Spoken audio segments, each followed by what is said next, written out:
क्या आप किसी ऐसे इंसान के संपर्क में हैं जिससे आप डेली बात करते हैं, अपने जीवन की हर छोटी बड़ी बात को उससे शेयर करते हैं, मगर कोई आपसे पूछे कि क्या आप उसके साथ रिलेशनशिप में हैं, तो आपके पास कोई जवाब नहीं होता। आप हाँ कहने से डरते हैं। आपको इस बात का डर लगता है कि यदि आप हाँ कह देंगे तो कहीं वह व्यक्ति आपसे दूर न हो जाए। यदि ऐसा है तो आप निश्चित तौर पे सिचुएशनशिप के रिलेशनशिप में हैं। आज के हम इस वीडियो में बात करेंगे सिचुएशनशिप क्या होती है, सिचुएशनशिप का हमारे जीवन पर कैसे प्रभाव पड़ता है और ये हमारी मानसिक स्थिति को किस प्रकार से स्ट्रेस दे रही है। सिचुएशनशिप आज की जनरेशन का एक बहुत बड़ा सिरदर्द बन चुकी है। सिचुएशनशिप एक दोस्ती से कहीं अधिक बढ़कर है, लेकिन ये एक ऑफिशियल कमिटमेंट नहीं है। इसमें एक कपल वाले सभी काम होते हैं, देर तक बातें करना, एक दूसरे के साथ को डेट करना, एक दूसरे के साथ घूमना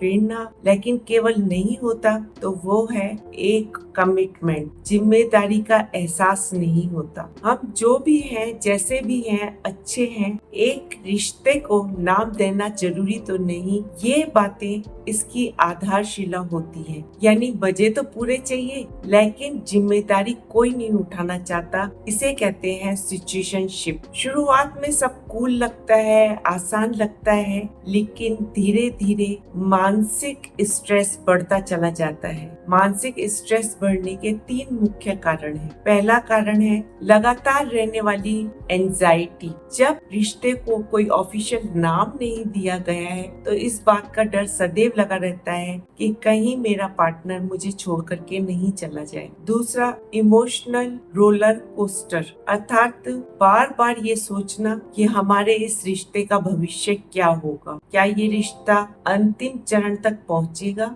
या सिर्फ बीच में ही खत्म हो जाएगा। तीसरा, खुद पर शक होना, सेल्फ कॉन्फिडेंस नहीं होता। व्यक्ति को ये डर सताता रहता है कहीं मेरी कमी के खातिर मेरा पार्टनर मुझे छोड़ ना दे, और यदि मेरा पार्टनर छोड़ देगा तो क्या होगा। तो अब सवाल आता है कि यदि सिचुएशनशिप की स्थिति है तो इस जाल से कैसे बाहर निकला जाए। सिचुएशनशिप का टूटना किसी ब्रेकअप से कम नहीं होता। ये मानसिक रूप से व्यक्ति को पूरी तरीके से थका देता है, बल्कि भावनात्मक तौर पर ये इंसान को तोड़ देता है। इंसान का सेल्फ कॉन्फिडेंस खत्म हो जाता है और वो हर वक्त दुखी रहता है। उसके इमोशंस उसके खुद के काबू में नहीं रहते। आज मैं आपको 3 ऐसी हीलिंग टेक्निक के बारे में बताऊंगी जो आपको सिचुएशनशिप की ब्रेकअप की स्थिति से उबरने में मदद करेंगी। नंबर 1 है नो कांटेक्ट और डिजिटल डिटॉक्स।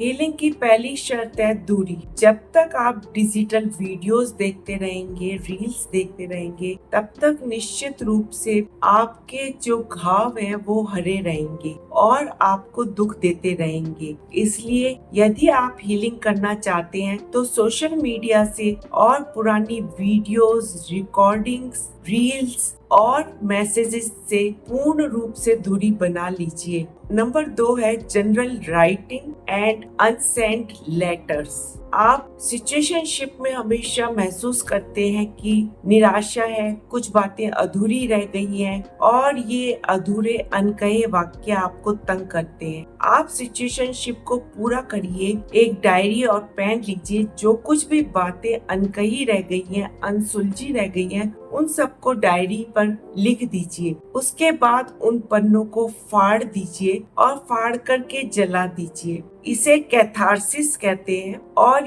इस विधि के द्वारा आपके जो दबे हुए इमोशंस हैं वो पूरी तरीके से बाहर निकल आते हैं और आपके मन को शांति मिलती है। नंबर 3 है री पेरेंटिंग और सेल्फ लव। जब सिचुएशनशिप में एक धक्का लगता है, ब्रेकअप का धक्का, तो निश्चित रूप से भावनाओं पर चोट पहुंचती है। आपको सेल्फ लव में जाना है और अपने आप से ये कहना है कि जो व्यक्ति मुझे पूरी पूरी तरीके से नहीं अपना सका वो व्यक्ति मेरे लायक नहीं है। मैं पूर्ण रूप से प्यार के काबिल हूँ और मैं स्वयं से बहुत प्यार करती हूँ या करता हूँ। आपको सेल्फ लव में जाना है, अपनी हॉबीज पर विशेष रूप से ध्यान देना है और ज्यादातर समय अपनी हॉबीज में बिताना है। आध्यात्मिकता, मेडिटेशन इसमें एक बहुत बड़ा रोल प्ले करती है। जैसे ही आप आध्यात्मिकता की तरफ जाते हैं और मेडिटेशन को नियमित करते हैं, आपके अंदर की निराशा के भाव अपने आप दूर होने लगते हैं। हो